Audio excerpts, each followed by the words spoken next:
Welcome back to my channel Mehrin blogs.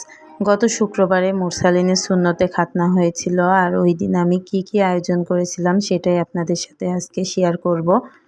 সকাল সকাল উঠে আমার শাশুড়ি চাউলের আটার রুটি আমাকে বানিয়ে দিচ্ছিল, আর আমি সেইগুলো সেঁকছিলাম। আর অন্যদিকে গরুর মাংসটা মাখিয়ে বসিয়ে দিচ্ছিলাম, কারণ অনেক মাংস রান্না করতে সময় লাগবে। এই জন্য সকাল সকাল আমি শুরু করেছিলাম, যেহেতু আমার শ্বশুর শাশুড়িরা সবাই আসবে, সেহেতু আমি একটু তাড়াহুড়া করছিলাম, কারণ কখন হবে সেটাই আমি চিন্তা করছিলাম। কারণ আমি এর আগে শ্বশুরবাড়িতে মাটির চুলায় অনেক রান্না করেছি, কিন্তু কখনোই গ্যাসের চুলায় এত রান্না আমি একসাথে করি নাই।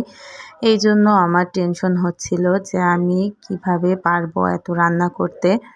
বাসাতে আমি 30 জনের রান্না একাই করেছি। ওই দিন আমি রান্না করেছিলাম মুরগির মাংস, ছোলার ডাল দিয়ে, খাসির চর্বি আর গরুর মাংস।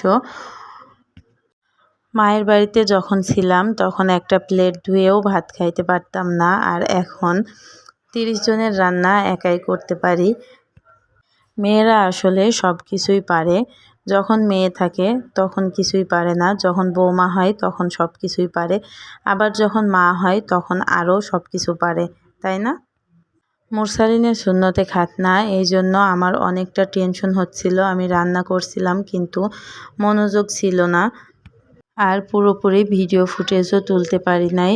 পোলাওয়ের চালগুলো ভাজা উঠাইছি, কিন্তু রান্নাটা তুলতে ভুলে গেছি।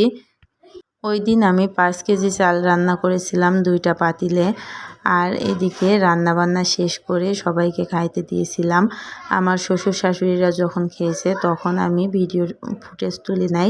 এখন বাচ্চারা যেহেতু খাচ্ছে সেটা আপনাদের সাথে শেয়ার করছি। আজকের ভিডিওটা এই পর্যন্তই। আল্লাহ হাফেজ।